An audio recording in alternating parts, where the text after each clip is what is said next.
Maniniwala ba kayo ang Diyos ay buhay?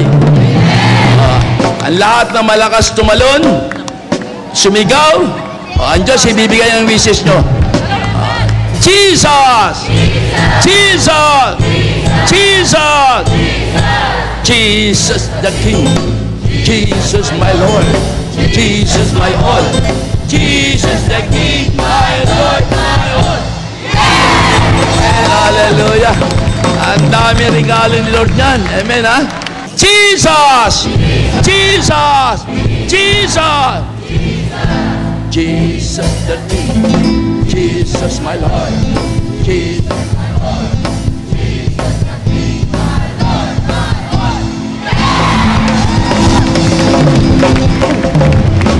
Yung pang-isa niya, marami ibubuo si Lord na regalo. Amen, ha? Jesus! Jesus! Jesus!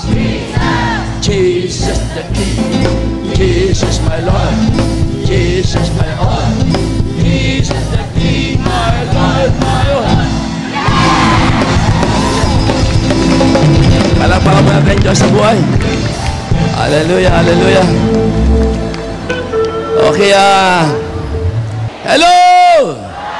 Hi! Praise the Lord! Hallelujah! Hallelujah! Alakasan ng sigaw. Okay, kasi may oras ko. Marami tayong gagawin. At least pinupuri ko lang po si Lord. Papasalamat ako na yung pangako na pinangako ko sa Mama Mary. Ngayon, eto na, ang dami na.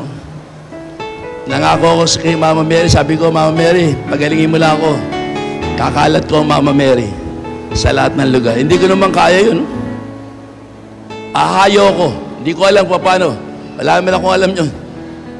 Bandang huli, within 3 weeks, pinagaling ako ng Diyos sa aking karamdaman taglay. Doon ko nakita ang buhay ng Diyos. Doon ko nakita ang kapangyarihan niya. Kaya nga sa atin po lahat, kaya narinig niyo ko yung covenant, covenant, covenant. Pangako, pangako sa Diyos sa buhay. Kaya pag ang tao nakipag-covenant kay Lord, lalo-lalo na po yung mga naghihingalo, may sakit, may problema, kaya lahat makipag-covenant. Yung walang hanap buhay, makipag-covenant kay Lord, bibigyan kayo ng trabaho ng Diyos. Amen? O, yung mga walang asawa, makipag-covenant kay Lord, bibigyan kayo ng asawa ng Diyos. Mag-asawa. Itong kapatid natin to, bulag. Nangako lang sa Diyos sa buhay, pupunta ko atin ako 3 araw na sunod-sunod. Pagalingin mo lang ako, Lord. Bulag, 2 taon. Kasi mahalaga po yung covenant, pangako. Kaya nga sa inyo lahat, ako, doon ko lang ako natutuhan, kaya binabahagi ko sa inyo lahat. Alam ko lahat kayo may kahilingan sa Diyos. Ang tagal-tagal na hindi nyo mahingi. Ang tagal-tagal na, ganun pa rin ang problema nyo. Kaya palang nakipag-covenant kay Lord, at ang mabulag, nakipag-covenant siya. Pag ako pinagaling kay Lord, susunod ako sa'yo. Salita pa lang yun, namumutayo sa kanyang labi, alam ng Diyos na hindi niya naman kayang gawin yun, dahil may edad na siya. Pero ano ginawa ng Panginoon? Binigyan siya ng paningin. Pinagaling ang kanyang kaso, dahil narinig lang ang covenant na susunod siya at ikakalat niya ang salita ng Diyos sa buhay. Pinagkaloob na makakita siya ng paningin. Muli siyang makakita. Kaya dito, papalat pa nga tayo dito. Kung konti lang nagkukumit. Dahil sa atin, nasa atin konti lang apoy. Ang Holy Spirit, na kapag pinuri mo siya ng pinuri, maraming tao ang nabe-bless. Maraming tao ang hindi nagpapakamatay. Kayang tiisin ang hirap sapagkat kasama nila ang Diyos. Amen? Nakatuklas ako ng paraan na pwede pala magpagaling si Lord kahit ilang libong tao. Gagamitin ko lang ang radio at yung tao susunod. Di ba sabi ko, Lord, sa kapangyarihan ng pangalan ng Panginoong Jesus na walang hanggang kaliwanagan, Lord, nananampalataya ako, binigyan mo kami ng kapangyarihan. Sabi mo, sasangkapan mo kami ng kapangyarihan, ahayo kami.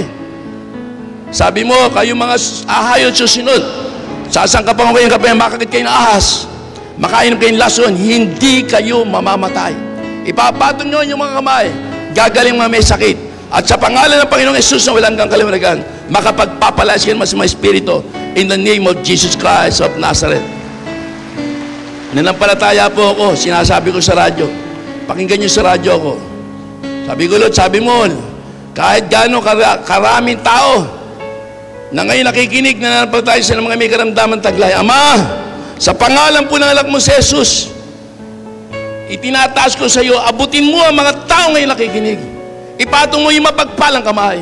Patuloy mo yung dugo na yan, yung tubig na yan, na bumuluwak sa iyong tagiliran. At sila'y gagaling in the name of Jesus Christ of Nazareth. Marami pong taong pinagaling, Lord. Maraming tao nagbago. Ganyan po kapangyarihan sa salita ng Diyos sa buhay. Amen? Kaya pagka ginamit mo sa salita ng Panginoon, di ba sabi niya rito dito po sa San Juan, chapter 14, 12 to 14. Sinasabi ko sa inyo, ang mga nanalig sa akin ay makakagawa ng ginawa ko at higit pa rito. Sa pupunta na ako sa Ama, at anumang hilingin nyo sa Ama, sa aking pangalan ay gagawin ko upang maparangalan ng Ama sa pamagitan ng Anak.